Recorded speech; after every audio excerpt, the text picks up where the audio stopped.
हमारे यूपी के deputy CM Keshav Prasad Maurya साहब का कहना है कि मदरसे में पढ़ने वाला बच्चा आतंकवादी बन जाता है। मदरसे में पढ़ने के बाद वो वंदे मातरम और भारत माता की जय बोलना बंद कर देता है। डिप्टी सीएम साहब के मदरसों पर दिए गए इस बेतुके बयान पर बैरिस्टर असदुद्दीन ओवैसी साहब और सपा सांसद इकरा हसन बहन का बहुत ही शानदार जवाब आ गया है।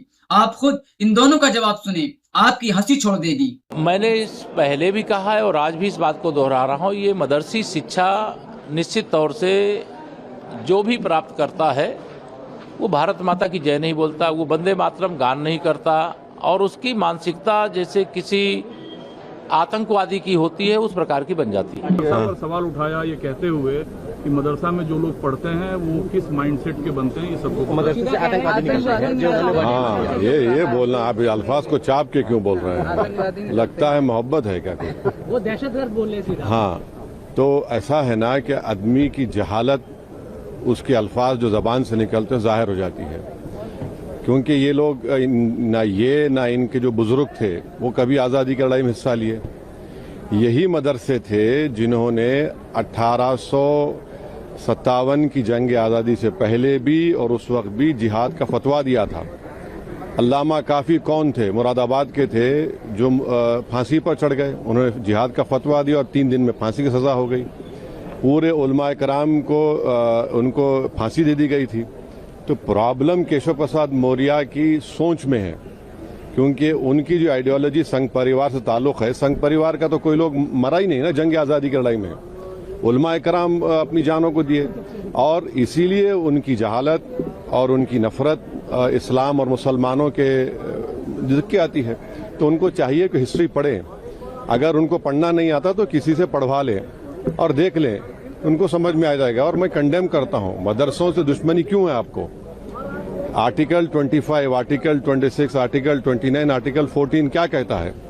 तो ये बात कर रहे हैं तवज्जो हटाने के लिए, राम मंदिर से चोरी जो हुई है इसीलिए तवज्जो हटाने के लिए इस तरह की बकवास अनाप शनाप बक रहे हैं। देखिए, बिना तथ्य के कोई भी अनाप शनाप बात बोल देने से काम नहीं चलता है। देश में कानून है, सारी व्यवस्था मौजूद है। अगर कोई ऐसी उन्हें कहीं की गतिविधि मालूम पड़ी है उनकी जानकारी में, तो सरकार में, केंद्र में भी वो है और राज्य सरकार में भी वो है, तो वो कार्रवाई भी करवाने के सक्षम है। लेकिन सिर्फ एक अनाप शनाप बात बोल देने से किसी एक धर्म के लोगों के जो भावनाओं को आहत करने का और नफरत की राजनीति फैलाने का काम जो भाजपा की सरकार करती है, तो उसे उससे बाज आ जाना चाहिए। अब सीख ले लेनी चाहिए कि जनता उनके सारे हथकंडों को, प्रोपेगेंडा को पहचान चुकी है। अब देश का युवा जवाब चाहता है। ना तो होम मिनिस्टर आ रहे हैं जवाब देने के लिए, ना प्राइम मिनिस्टर आ रहे हैं। दिल्ली में रहते हुए जनता का इतना लाखों करोड़ों का रुपया रोज खर्च होता है ये सदन चलाने में, वीडियो बना के इंस्टाग्राम पे वायरल करने में प्रधानमंत्री जी ज्यादा दिलचस्पी ले रहे हैं,